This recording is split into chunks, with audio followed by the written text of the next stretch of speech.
कभी कभी दुनिया के सबसे बड़े मंच पर सबसे छोटा असर पड़ता है। क्यों? क्योंकि जहां वादे टूटते हैं वहां भरोसे की राजनीति नहीं, चालाकी का खेल शुरू हो जाता है। आज हम बात करेंगे उस समझौते की जिसने भारत पाकिस्तान के रिश्तों की नींव रखी थी, शिमला समझौता। और अब जब पाकिस्तान खुद इसे तोड़ चुका है तो क्या वाकई हमें डरने की जरूरत है? साल था 1972 और जगह हिमाचल प्रदेश का शांत शहर शिमला। यहाँ भारत और पाकिस्तान के बीच एक ऐतिहासिक समझौता हुआ था जिसे हम शिमला समझौता कहते हैं।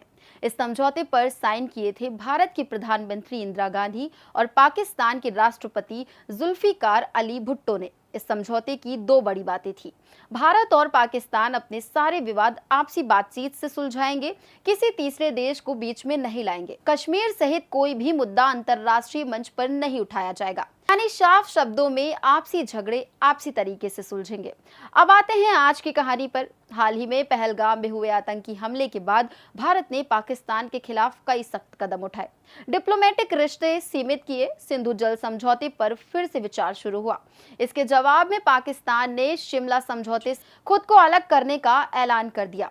अब पाकिस्तान का इरादा है कि वो कश्मीर का मुद्दा यूएन और इंटरनेशनल फोरम पर उठाएगा। लेकिन सवाल ये है, क्या इससे उसे वाकई कोई फायदा होगा? यूएन यानी संयुक्त राष्ट्र, जिसे कभी दुनिया की सबसे ताकतवर संस्था माना जाता था, लेकिन सच्चाई ये है कि आज यूएन खुद विवादों और राजनीति का शिकार है।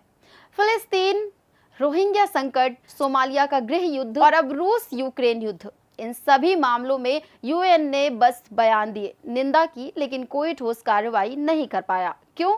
क्योंकि जिन देशों के पास वीटो पावर है, जैसे अमेरिका, रूस, चीन, वो अपने फायदे के हिसाब से फैसले लेते हैं। अब अगर पाकिस्तान यूएन में जाकर कश्मीर मुद्दे पर विक्टिम कार्ड खेलेगा तो उसे सिर्फ तालियां, मीडिया कवरेज और कुछ बयानों का सहारा मिलेगा, लेकिन डिप्लोमेटिक दबाव, भारत पर कोई इंटरनेशनल एक्शन या यूएन का कोई सीधा हस्तक्षेप, ये सब लगभग नामुमकिन है। क्योंकि भारत आज एक आर्थिक, सामरिक और वैश्विक शक्ति है। अमेरिका, रूस, फ्रांस जैसे देश भारत के साथ हैं। और सबसे बड़ी बात, कश्मीर भारत का आंतरिक मामला है। भारत का स्टैंड शुरू से साफ रहा है, बातचीत करनी है तो हमारे साथ करो, रोना धोना करना है तो यूएन में जाओ, लेकिन फायदा कुछ नहीं होगा। पाकिस्तान चाहे जितनी बार मंच बदले, मुद्दा वही पुराना है। वो खुद को बेचारा दिखा रहा है कि सारी गड़बड़ी उसी की बनाई हुई है। शिमला समझौता टूट जरूर रहा है, लेकिन भारत की कूटनीति आज भी उतनी ही मजबूत है। और याद रखिए, मंच बदलने से सच्चाई नहीं बदलती। आपका क्या कहना है, कमेंट में जरूर बताएं।